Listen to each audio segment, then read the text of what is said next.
This is Anfisa from Retina Coach, and this is the second video in Fragmatome series. In the first video, I talked about Fragmatome essentials, and in this one, I will talk about steps of dropped crystalline lens removal by Fragmatome. First step of the surgery is a good core vitrectomy. Remember that dropped crystalline lens surrounded by multiple vitreous strands. This is a reason why anterior segment surgeons should not fish the dropped lens particles. Traction on the vitreous strands that connected to the retina will cause retinal tears and holes, and as a result, retinal detachment. Fragmatome is basically a phaco without a sleeve. It doesn't cut, it emulsifies. Good vitrectomy done by a vitrector prevents traction on the retina during lens removal.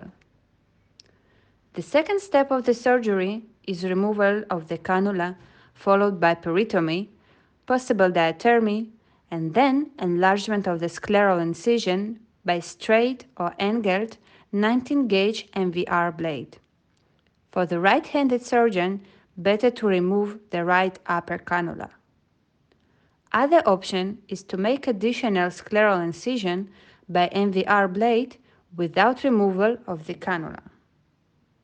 The third step of the surgery is phacofragmentation itself. It's not shown on this video, but before starting manipulations with a dropped lens, the surgeon injected perfluorocarbon liquid over the posterior pole. The idea of PFC in these surgeries is to float the nucleus away from the retina prior to engagement of the fragment.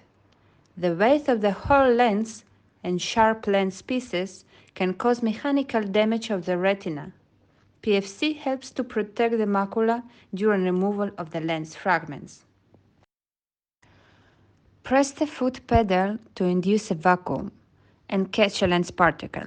Then move with the fragmatome away from the retina to the center of the vitreous cavity, and only then emulsify. To break the lens may take a time. Need to be patient. Catch the lens, go far from the retina, emulsify, and then repeat the same. The light pipe can assist the fragmatome like a second instrument to smash the lens. When only tiny pieces of the lens remained, use of the fragmatome can be dangerous. Switching to the vitrector in this case can prevent an occasional iatrogenic retinal damage. Prior to closure, it's important to remove all PFC and carefully inspect the vitreous base for residual fragments because small lens particles can cause persistent inflammation, and tiny retinal breaks can cause retinal detachment. More videos on the topic you can find in our YouTube channel and retinacoach.net website. We invite you to join our team and share your own videos and surgical techniques so we can all benefit from your experience and knowledge.